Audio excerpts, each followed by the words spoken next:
right, another day, another practice test. Good to see some people keeping up with all of this work.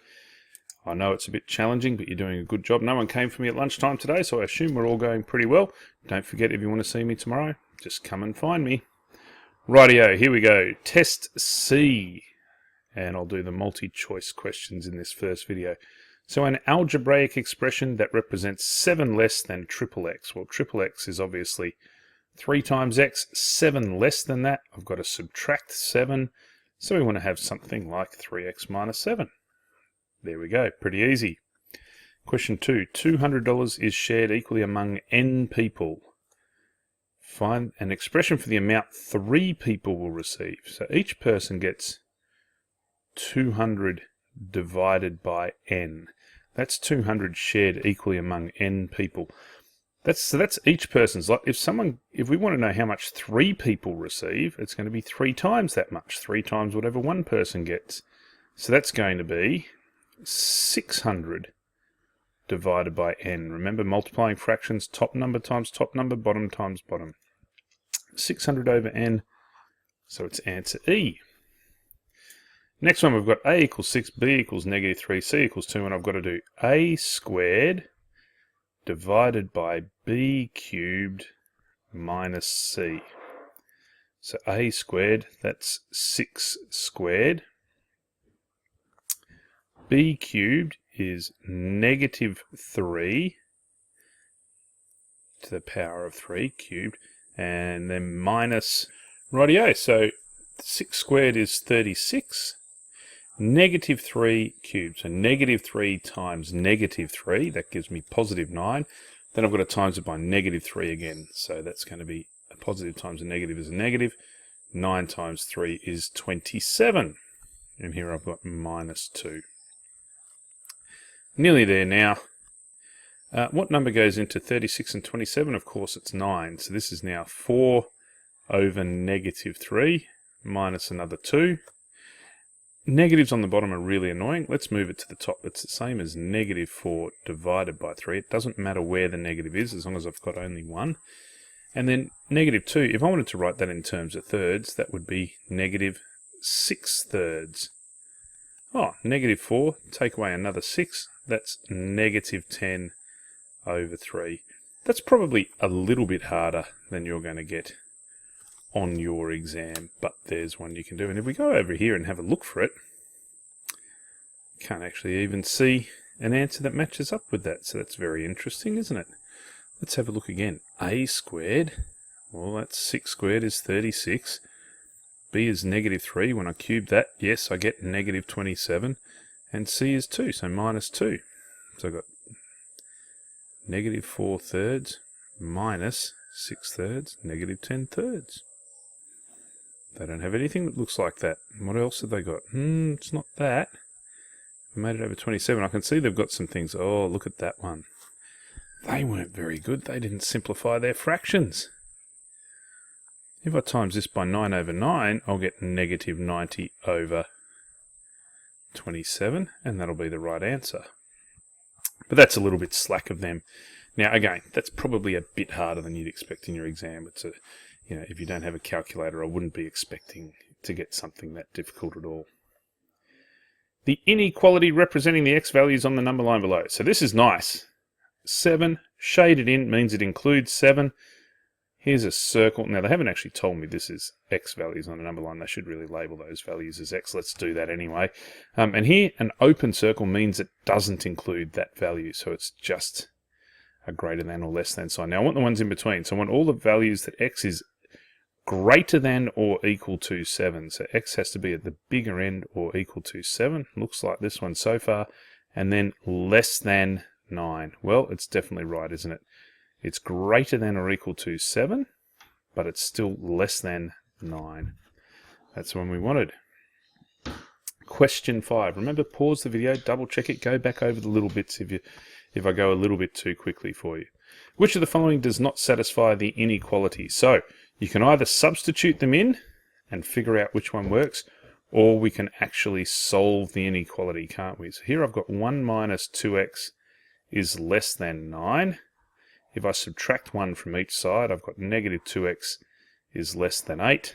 I'm going to divide by negative 2. What's the one special rule? The only thing that's different about inequations as opposed to equations, with the greater than or less than ones, if I divide by a negative, I change the direction of the sign. So this is going to be x, change the direction to greater than, and 8 divided by negative 2 is negative 4. Are there anything where x is not greater than negative 4? Well, it's e again. Look, negative 5. That's less than negative 4, so that must be the one that does not satisfy the equation. Wow, simultaneous equations, 3x plus 7 and 2x plus 5. Last time I did it solving the simultaneous equations, I could do that again. In fact, I will. I'll do it over here in a minute. But first, let's look at the other way you could do it, just to check. If x equals 6, this would be 3 times 6 is 18, plus 7 would be 25. That one's not good enough, is it? When x is 6, it's not 25. If x equals 6, 25. This one's still a possibility. We've only checked it for one equation. Let's check it for the other. 2 times 6 is 12, plus 5. That's 17, isn't it? So this one works for the first equation, but not the second. I can now rule it out. What about 2 and 13?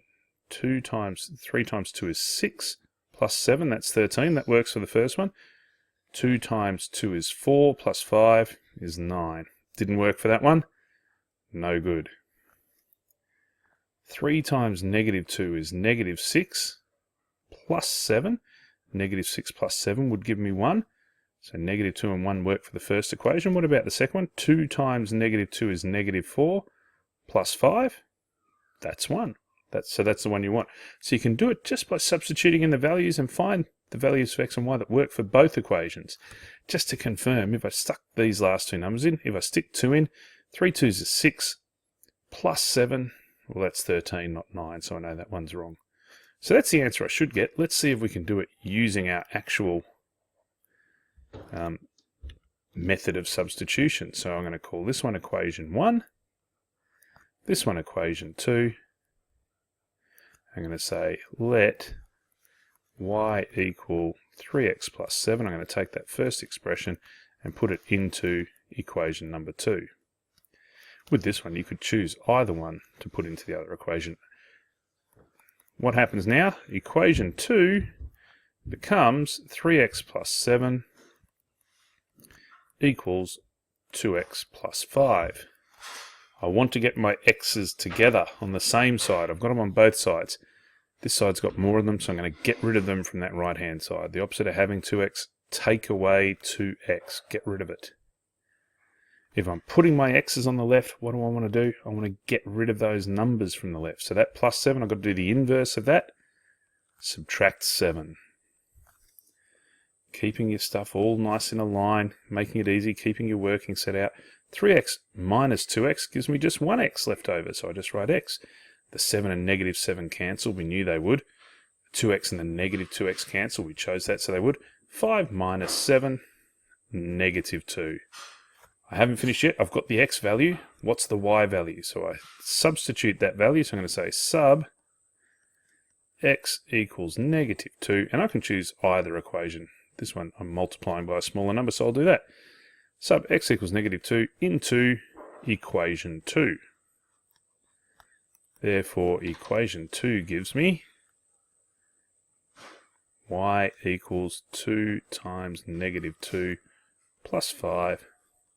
Oh, that's the same as y equals negative 4 plus 5, y equals 1. You've got your two numbers, x equals negative 2, y equals 1, and we see they match up with what we thought they would, so that's excellent. Rightio, 11 less than a certain number. Let's let the number be n. So 11 less than that number is n take away 11. Is 5 more than 4 times the number? So 4 times the number, 5 more than that, and I have to go plus 5. It's an equation to solve, isn't it? Again, you could do trial and error, but let's just get it. I've got more n's on the right, so I get rid of this n from the left. I subtract it to get rid of it. If my n's are going on the right, I've got to get rid of this 5. I don't want it on the same side.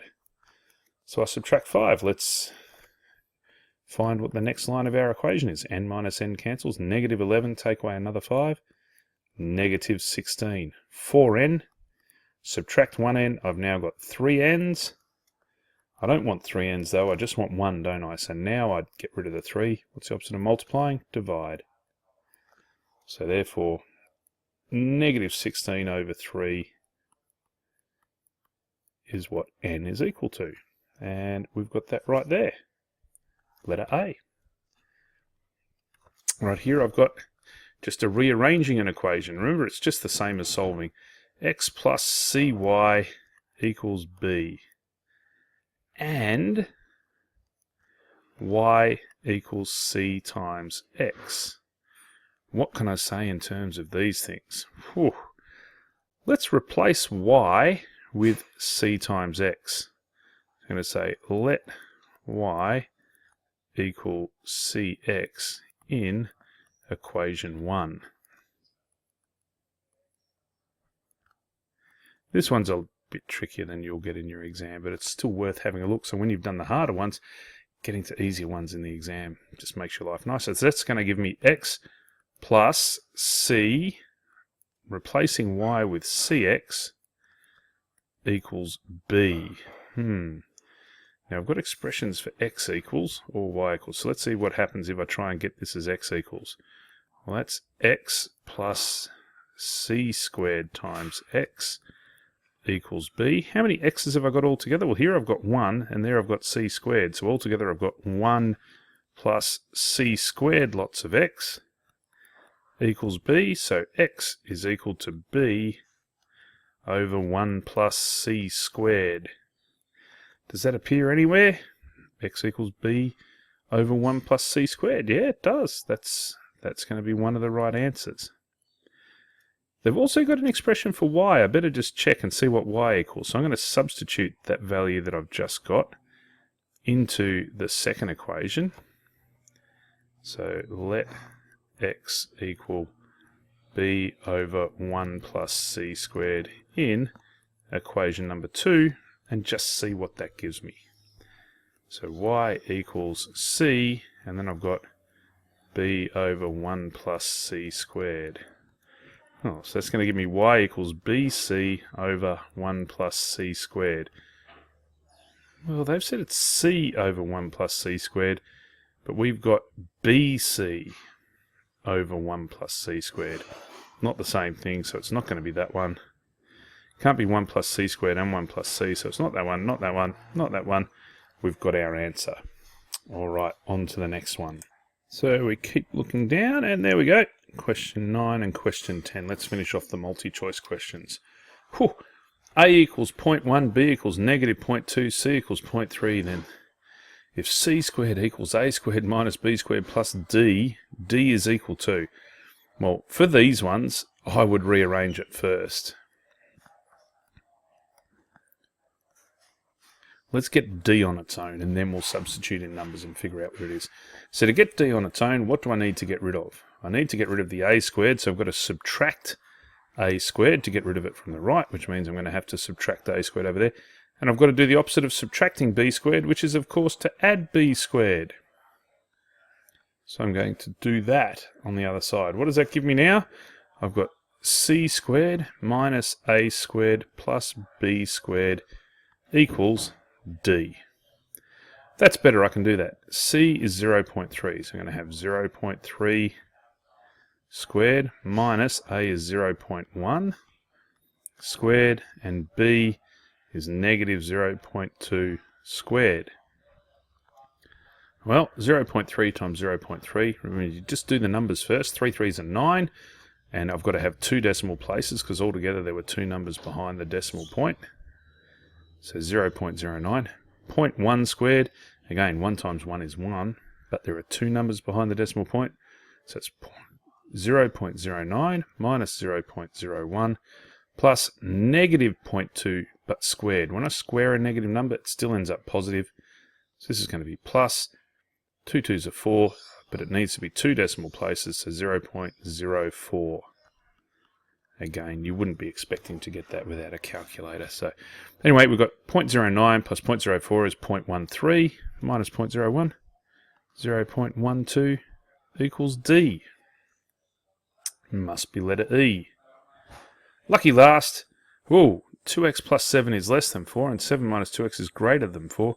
Which of the following values satisfy both equations? Well, let's just get them so that they're in terms of x. So here's the first one. Here's the second one. Let's go ahead with that. So equation 1, I need 2x plus 7 to be less than 4. If I subtract 7 from each side, what's that going to give me? That's going to give me 2x needs to be less than negative 3. I divide by 2 on each side.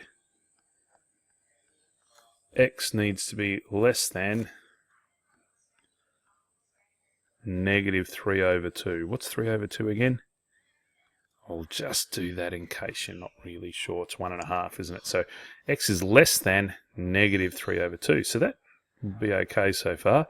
This one's no good. I can't be greater than. Well, everything less than 3 on 2, no, we don't want all of it, do we? I don't want it to be greater than. This is saying x is greater than. I don't think it's that one. I think we've already got our answer, but let's double check. Let's do the other one. 7 minus 2x is greater than 4. I subtract 7 from each side. I want to get x on its own, so I've got to get rid of everything else. The 7's got the least amount to do with it, so I get rid of that first. That leaves me with negative 2x is greater than negative 3. Now I need to divide by negative 2, don't I? So I get x on its own, the opposite of multiplying by negative 2, divide by negative 2. That tells me x. And because I'm dividing, what do I need to do? Change the direction. Dividing by a negative. Because I'm dividing by a negative, I need to change the direction of the sign to be x is less than 3 over 2. Remember, 3 over 2 is 1.5. So one of the equations is fine as long as x is less than 1.5. The other one, it's got to be less than negative 1.5. So to make both of them true, it's got to be to the left of negative 1.5, doesn't it? If you look at your number line here, here's 1, here's 2, negative 1, negative 2. So the first equation, let's call it the green one here, that says it's okay as long as x is less than that value there. The other equation says, well, it's okay as long as x is less than that point there. But I'm only interested in the ones that make both true. So even though all these ones make the red one true in this region here between negative 1.5 and 1.5, the red one would be true, the green one wouldn't be true at that point. So we don't include those points and we only go for the x values less than negative 1.5. Alright, that was a bit of a marathon for those multi-choice questions.